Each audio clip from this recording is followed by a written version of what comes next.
Hello, everyone. Welcome back to my complex heatmap video tutorials. One major advantage of complex heatmap package is that it supports splitting the heatmap by rows and columns. Following the splitting, we can group the features better and also highlight the additional patterns. So there are 4 arguments you can use in the heatmap function: row k-means and column k-means. We can use the k-means clustering to split the heatmap, and also we can use the row split and column split argument to split the rows and columns. So first, let me show you how to use the row k-means and the column k-means to split the heatmap.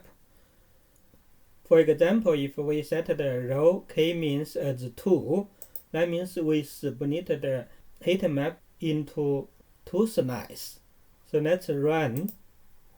You can see we split the heatmap into 2 parts, and also name there as number 1 and number 2. We can do the same and split the columns into 3 slices.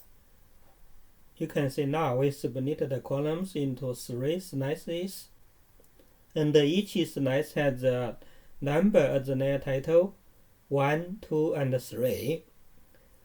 So now we can combine row k-means and column k-means to split the heatmap. You can see now we split the heatmap into 6 slices. Because we use the row k-means and column k-means arguments to split the heatmap, so the slices were labeled as numbers. Now we can use the row split and column split argument, and we can set a vector to give a different name for the slices. For example, we can use the row split function to split the heatmap into 2 slices, but we can name it as A and B. For the row k-means and the column k-means, we don't need to specify how many rows or how many columns we have in the matrix data. But if we use the row split and the column split function, we need to specify how many row names are there. For example, here we have 18 rows. We are going to split them into 2 parts. So now will be 2 times 9 equals 18. So let's run this function. You can see now we equally split the heatmap into 2 parts, A and B, and each part has 9 rows. And we can do the same for the columns. We can split them into 2 parts. Because we have 24 columns, then we need to use number 12 here. Then we can name it as C and D. Let's run. You can see we equally split the columns into 2 parts, D and C. And we can do a demonstration to split the rows and the columns into 3 parts. So now we named it as A, B, C for the rows, and because we have 3 parts, now the number is 6. 3 times 6 will be 18 rows. So let's run. You can see now we equally split the rows into 3 parts, A, B, C, and we can do the same for the columns. We just need to specify this number as 8. 3 times 8 will be 24. So you can see now we can split the columns equally into 3 parts. We named as D, E, and F. Of course, we can combine both row split and column split function together to split the heatmap. You can see now we split the whole heatmap into 9 slices.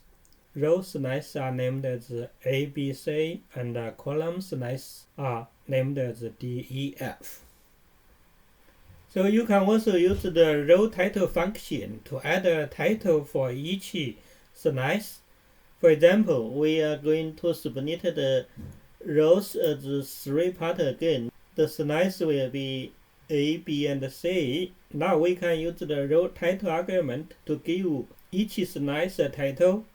For demonstration, we can just name it as title 1, title 2, and title 3. Let's run.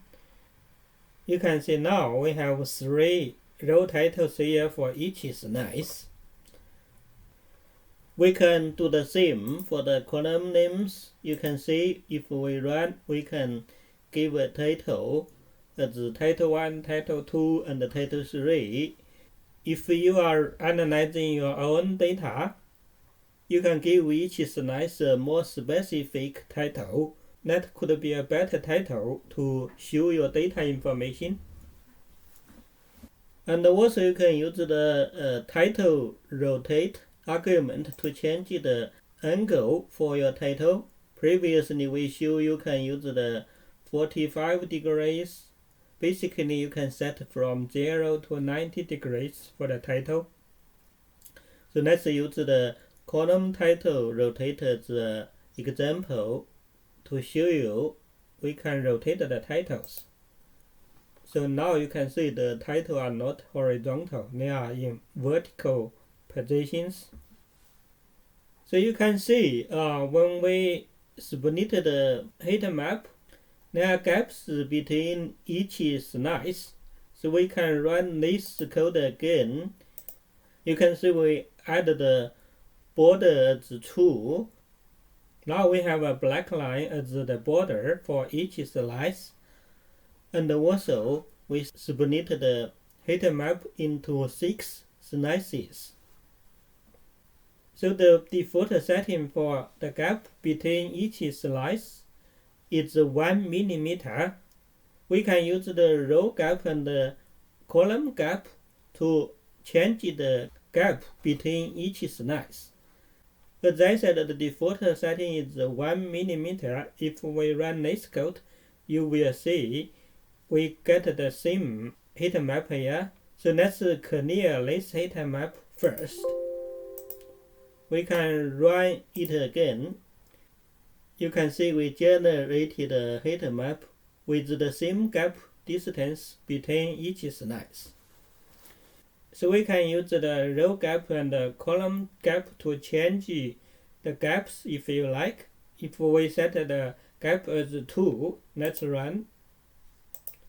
You can see we generated a heat map and the gap between each slice is much bigger now. If you don't want the gap between each slice, you can actually set the gap as 0. Let's run this code. You can see now we don't have gap between each slices because we set the border as true, so we still see the black line between each slice. So I showed you how to use the same gap to split the rows and the columns. If you like, you can also use different gap distance between different slices. For example, here we are going to submit the heat map with the row k-means 3 and column k-means 3. So if we set the row gap, the first one as 1 millimeter and the second one as 2 millimeter, let's run. You can see all the gaps for the columns are still 1 millimeter. Then the first gap for the row is 1 millimeter. Then the second gap is 2 millimeters. We can do the same for the column gaps. You can see now we changed the second column gaps as 2 millimeters. Because we split the heat map into different slices, we can actually set the graphic parameters for the splitting. then to make the heatmap looks more beautiful. For this demonstration, let's run the code first, and then we can explain using the graph. You can see we generate a more colorful graph. Because the default setting for the graph doesn't have enough space on the top, so we add a 4-point space on the top to show the title padding. We split the heatmap into 6 slices using row k-means as 2 and column k-means as 3. So you can see now we set the row title as red color for number 1 and the blue color for number 2. And we set the row names as green color for the 1 and the yellow color as 2. And the font size for the green color is 10 and the yellow color is 14. Then we do the same for the columns. You can see we set the column titles 1 as red color, 2 as blue color, and 3 as green color. And we set the column names for slice 1 as green color, slice 2 as orange color, and slice 3 as purple color. We also use different font size for slice 1, 10, slice 2, 14, and slice 3 as 8. Because we added the 4-point space for the title padding for this plot, and we want to reset the HT option as true. By resetting it, it will not affect your other plotting. So let's set it as true. Okay, so that's it for the splitting demonstration for the complex heatmap.